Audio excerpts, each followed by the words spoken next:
আর তারেক রহমানের কথা বলেছিল সে আসবে বীরের বেশে। ইনশাল্লাহ সারা বাংলাদেশের মানুষ, সারা দলমত নির্বিশেষে সবাই দেখছে তারেক জিয়া বীরের বেশে এসেছে। সে দেশকে, মাকে, মাটিকে কিভাবে সালাম করেছে, কিভাবে অন্তর থেকে ভক্তি করেছে সেটা সবাই দেখেছে। ইনশাল্লাহ তারেক রহমান বীরের বেশে আসছে ফিরে বাংলাদেশ। যত ষড়যন্ত্র, যত কিছু আপনারা তো কালকে দেখেছেন যে ভেসে গেছে, জনসমুদ্রে পরিণত হয়েছে। যারা যে কথা বলেছে সেই কথা তো সত্য হয় নাই। তারেক রহমান বাংলাদেশে এসেছে এবং গতকালকে ঐতিহাসিক যে তার স্বদেশ প্রত্যাবর্তন, এটা বাংলাদেশের ইতিহাসে লেখা থাকবে।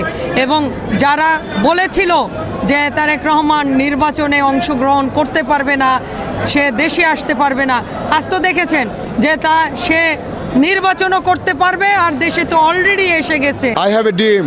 তারেক রহমান তারই অনুকরণে তিনি বলছেন আই হ্যাভ এ প্ল্যান। এই প্ল্যানের পিছনে অনেক যুক্তি রয়েছে, অনেক কর্মপরিকল্পনা রয়েছে। তার কোনো সমস্যা নাই, সব শত্রুর মুখে ছাই দিয়ে আজকে বাংলাদেশে সমস্ত জনগণ, আপামর জনগণ শুধু তারেক রহমান বলতেছে। আপনারা দেখেছেন গতকালকে তার যে বক্তৃতা, আপনারা শুনেছেন ঐতিহাসিক বক্তৃতা, সেই বক্তৃতা নিয়ে সবাই আলোচনা করতেছে। আজকে সমস্ত সংবাদের শিরোনাম হয়েছে তার বক্তৃতা। আজ দেখেন লক্ষ লক্ষ লোক বাংলাদেশের আনাচে কানাচে, ঢাকা শহর আনাচে কানাচে ভরে গেছে তাকে শুধু এক পলক দেখার জন্য। 2-3 দিন আগ থেকে এসে কষ্ট করে, এই শীতের মধ্যে কষ্ট করে শুধুমাত্র তাকে একমাত্র দেখার জন্য, এক পলক দেখার জন্য হাজার হাজার লক্ষ লক্ষ কোটি কোটি মানুষ ঢাকার বুকে অবস্থান করছে তার শুধু এক নজর দেখার জন্য। যে তারেক রহমানের দোয়া করে জনাব তারেক রহমান যেন আগামীর বাংলাদেশ সবাইকে নিয়ে ঐক্যবদ্ধভাবে মিলেমিশে সোনার বাংলা গড়তে পারে। তারেক রহমান বাংলাদেশের এখন কিংবদন্তির নেতা। সে আগামী বাংলাদেশ গঠন করবে, আগামী বাংলাদেশের প্রধানমন্ত্রী হবে ইনশাল্লাহ। কেউ কোনো ষড়যন্ত্র করে অবশ্যই তারেক রহমানকে বাধা দিয়ে রাখতে পারবে না। আপনারা দেখেছেন, আজকেও দেখেছেন, জনসমুদ্রে, প্রত্যেকটা জায়গায় জনসমুদ্রে পরিণত হয়। আমরা কাউকে কিছু বলি না।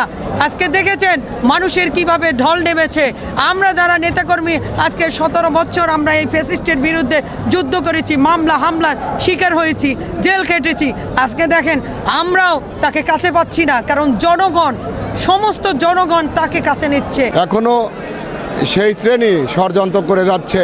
আর এ কারণেই জনাব তারেক রহমান 5 তারিখের পরেই কিন্তু বলেছিলেন যে ষড়যন্ত্র হয়নি শেষ, সজাগ থেকো বাংলাদেশ। জিয়াউর রহমান পৃথিবীর ইতিহাসে একমাত্র শাসক ছিলেন যিনি সেনাপ্রধান হিসেবে দেশের দায়িত্বভার গ্রহণ করার পরেও দেশের সকল শ্রেণীর মানুষের জন্য গণতন্ত্র উন্মুক্ত করে দেন এবং নির্বাচন দেন। পৃথিবীর ইতিহাসে এই নেতা আর নাই, one and only president Ziaur Rahman. তারই সুযোগ্য সন্তান দীর্ঘ 17 বছর পরে গতকাল বাংলাদেশে পদার্পণ করেছে। একজন মানুষকে দেশের লক্ষ লক্ষ মানুষ 2024 সালের 5 আগস্ট এই দেশ থেকে বিতাড়িত করেছে। আর একজন মানুষকে 25শে ডিসেম্বর 2025 সালে লক্ষ লক্ষ মানুষ সাদরে সংবর্ধনার মাধ্যমে দেশে বরণ করে নিয়েছে। এটাই উপর আল্লাহর অশেষ কৃপা এবং রহমত। অতএব যারা বলেছিল তারেক রহমানের বিরুদ্ধে, আজকে তারা কোথায়? আজকে দেখেন যে শেখ হাসিনা বারবার বলেছিল, সেই শেখ হাসিনা কোথায়? তিনি পালিয়ে যেতে বাধ্য হয়েছেন। এবং 24-এর যে গণ অভ্যুত্থান হয়েছে, সেই গণ অভ্যুত্থানে এই শেখ হাসিনাকে পালিয়ে যেতে বাধ্য করেছে।